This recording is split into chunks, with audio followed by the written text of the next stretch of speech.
Je vous souhaite la bienvenue dans cette nouvelle immersion profonde.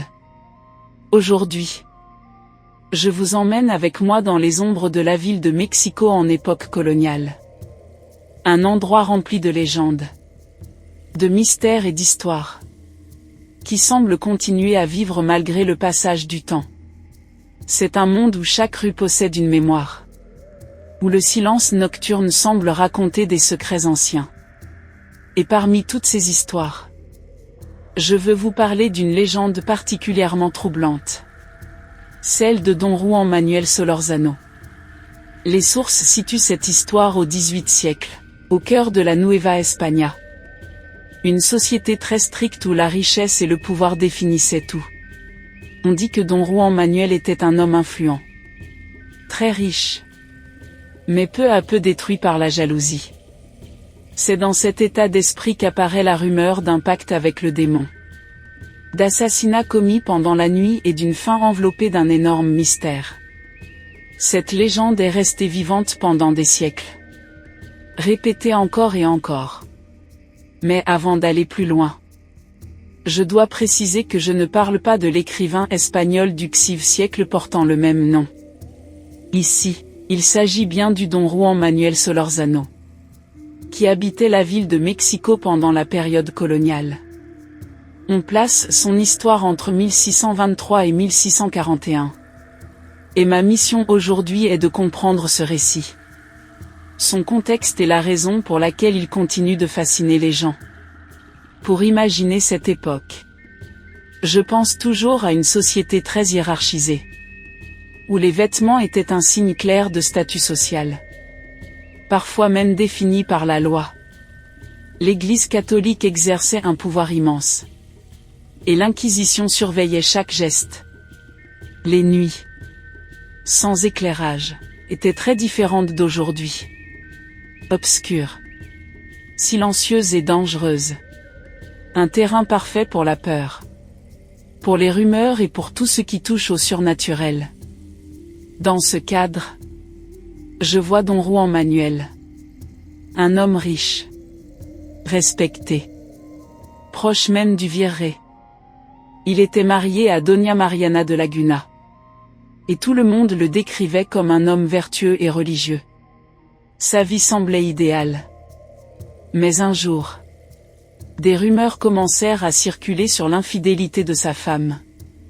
Certains disaient que ces rumeurs venaient d'ennemis jaloux, d'autres qu'elles avaient été inventées par un neveu mécontent, dans une société obsédée par l'honneur. Ces accusations n'étaient pas de simples paroles. Elles menaçaient la réputation, la position sociale et même la virilité de Don Juan Manuel. Et c'est peut-être ce mélange de fierté blessée et de peur qui le poussa vers des décisions désespérées.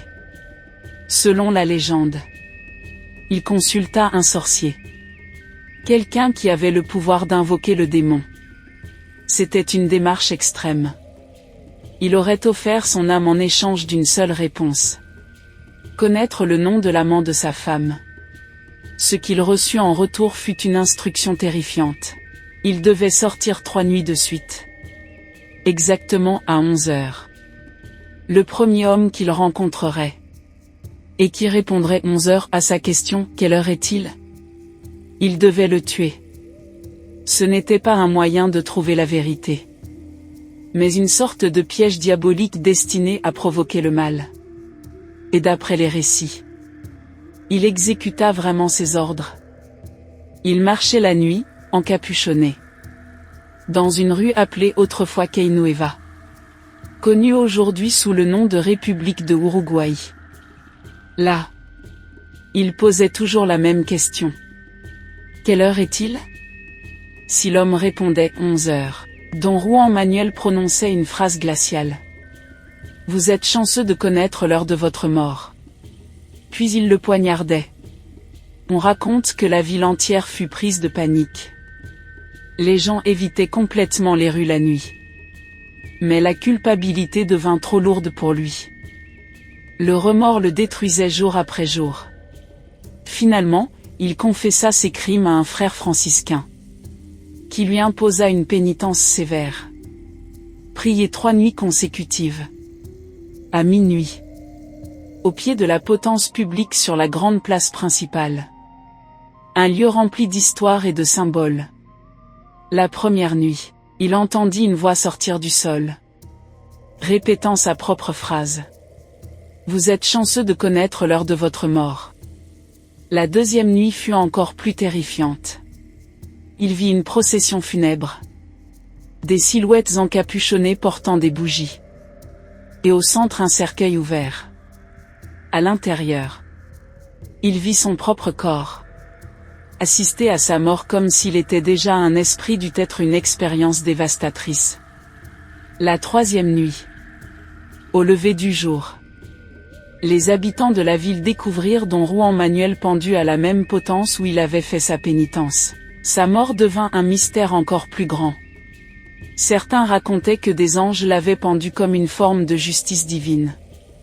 D'autres pensaient que c'était une exécution politique cachée, ordonnée par la cour royale ou même par le virrey, afin d'éviter un scandale public. Une autre version affirme qu'il s'était suicidé, fou de culpabilité. Et selon quelques récits, une des victimes qu'il avait tuées était son propre neveu. Ce qui rendait la tragédie encore plus profonde. Quoi qu'il soit arrivé réellement, sa mort transforma l'histoire en une légende durable. Et ce qui me surprend toujours, c'est que cette légende continue d'exister aujourd'hui. La maison où il aurait vécu. Au numéro 94 de la République de Uruguay. Est toujours début. Elle est maintenant un hôtel ou une auberge. Et une plaque commémorative y est installée. Beaucoup de personnes disent encore voir une silhouette se promenant la nuit, posant la même question. Quelle heure est-il? Et le conseil populaire se répète toujours. Si c'est 11 heures, il vaut mieux ne pas répondre. À l'intérieur du bâtiment, il y a aussi des témoignages de phénomènes étranges. Des bruits inexplicables. Des télévisions qui s'allument seules. C'est ainsi que les histoires se perpétuent. Tout comme la légende de la Llorona. Cette histoire agit comme un miroir culturel, montrant nos peurs liées au péché, à la justice et au surnaturel. Et le fait que l'endroit existe encore renforce complètement la légende, reliant le passé au présent de manière très réelle. Cela me fait toujours réfléchir. Dans des villes aussi anciennes que Mexico, combien d'autres histoires, moitié réalité, moitié mythe, reste encore caché dans les rues et les bâtiments? C'est une invitation à regarder plus attentivement, à ressentir ces récits qui mélangent la culture, l'histoire et ce frisson de l'inexpliqué.